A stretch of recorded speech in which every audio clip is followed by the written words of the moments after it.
Hi, I'm back again, and we're going to go through the next few pieces of dance demos. Don't forget, these are just small demos of the dances we do. The first one being the Sevilla, from Sevilla, but it's classical dance by Claudia. And the composer was Isaac Albeniz, composed around the 18th century. After which we return to Dr. Marlies to go on the next part of your journey, coming towards where we should be ending up. After Dr. Marlies, we go to the Fandango de Huelva. Huelva is one of the ports that, together with Cadiz, was where the ships left from in 1492 with Christopher Columbus to come to the New World. So that's an important history because this Fandangos is from that era. All right, it's an antique Fandangos. After which, we're going to take you to Benamor as a lovely classical flamenco piece by Pablo Luna. All right, it's very antique and it's a classical piece of the gypsy Zambra from the caves of Granada, and it has a Moorish influence. Okay, so that's all for now. I'll be back later on to explain the next section. Over to Dr. Marlies. No.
Hello again.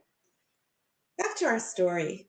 Once Granada has been overtaken, the Catholic kings imposed a period known as the Spanish Inquisition. With their efforts to keep the sangre pura, the pure Spanish blood, non Christians in Andalusia had to convert, leave, or be tortured or killed. However, not everyone was able to escape, and many converts continued to practice their religion and customs underground. Thus, in 1492, Ferdinand and Isabel expel from Spain all Jews who are unwilling to convert to Christianity. About 160,000 Spanish Jews leave the country. 10 years later, the same happened to the Spanish Muslims. Spain evolved from being one of the most tolerant countries in Europe to the most intolerant. In Andalusia, however, there exists flamenco, which reflects strong Arabic and Gypsy influences of the underground culture that emerged.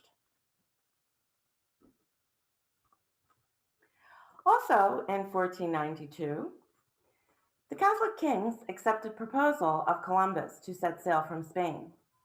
He arrives ashore in the New World on October 12, 1492, on an island in the Bahamas. Thus begins the colonization of the Americas, which resulted in many being of Spanish descent in those areas. Christopher Columbus made his 4 trips across the Atlantic Ocean from Spain, from this area, Andalusia, On his second voyage to the New World, he set sail from Cadiz on September 24th, 1493. Many of the explorers and soldiers that sailed with Columbus came from Andalusia, which was one of the poorest regions of the country. The early influence by these immigrants had a lasting effect, seen in the linguistic variations of Spanish America.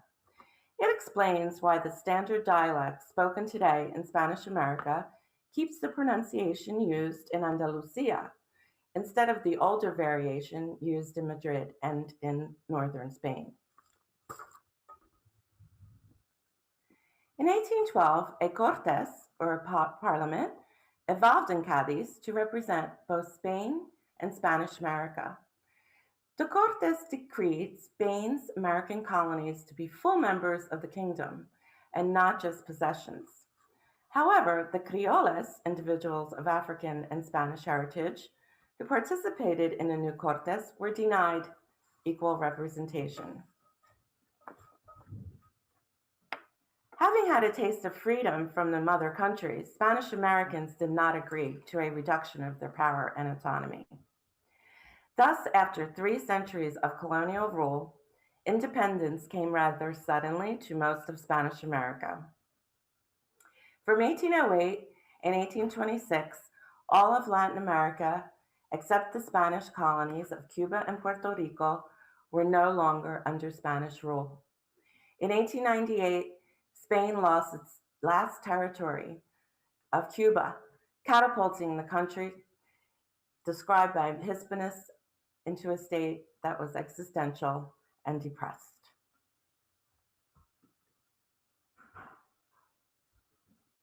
Meanwhile, the immigration to the United States from Spain was slow yet steady during the first half of the 19th century. During the 1850s and 1860s, the immigration increased due to the Carlist Civil Wars in Spain.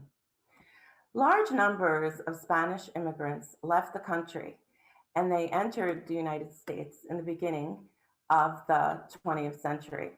27,000 in the first decade and 68,000 in the second.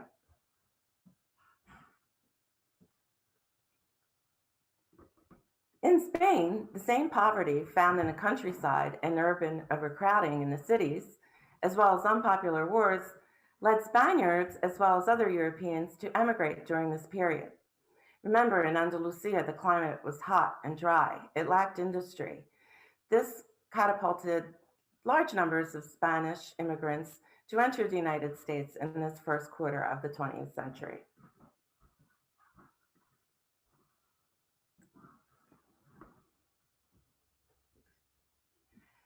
However, in 1921, the U.S. government established a quota system that benefited Northern Europeans and limited the number of Spaniards entering the U.S. to 912 per year, and that was soon reduced further to 131. After a period of prosperity deemed as the Roaring Twenties, the U.S. experienced the Great Depression in the next decades. During 1930 and 1940, the Spanish population in the United States declined sharply from 110,000 to 85,000. Many immigrants from Spain moved either back to Spain or to another country.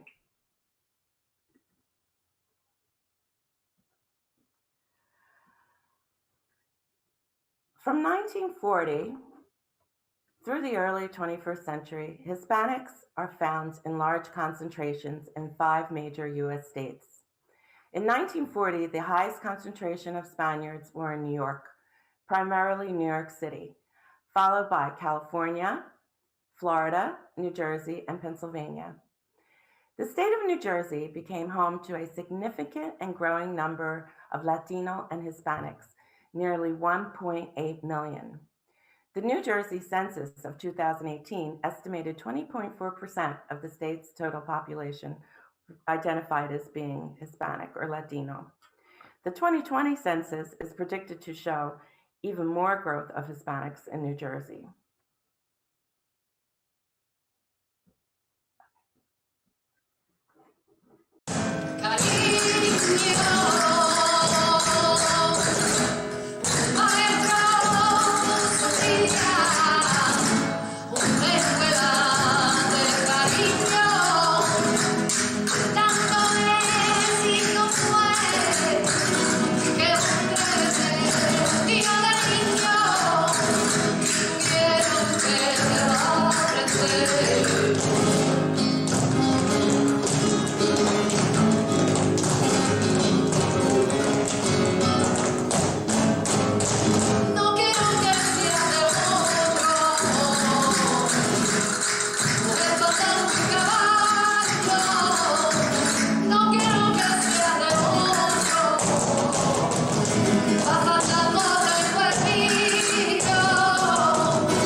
everybody, it's back again with some more beautiful dance demos and other things coming up.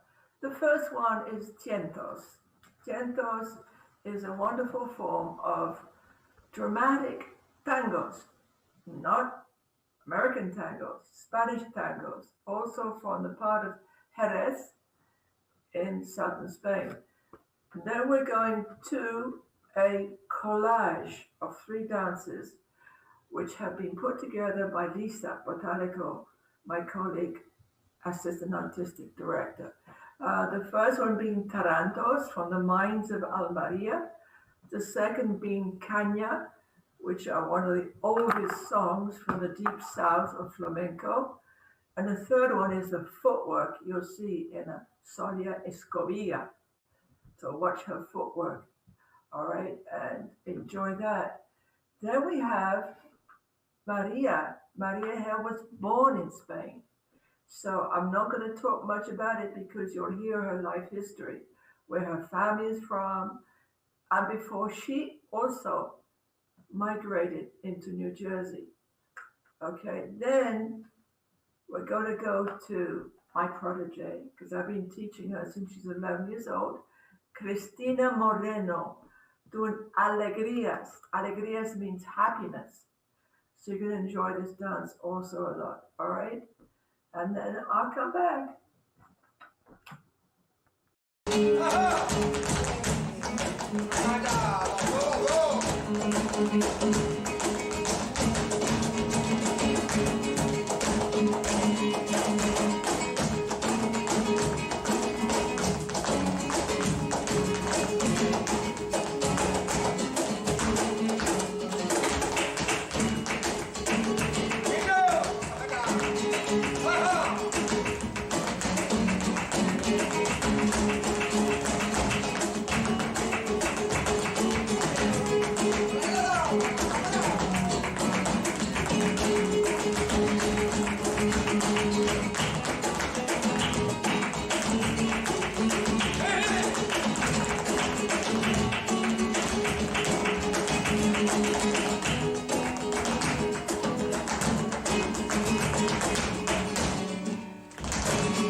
St. James Silver Route starts in Cadiz and runs northbound across Andalusia through Seville, Zafra, and my parents' hometown.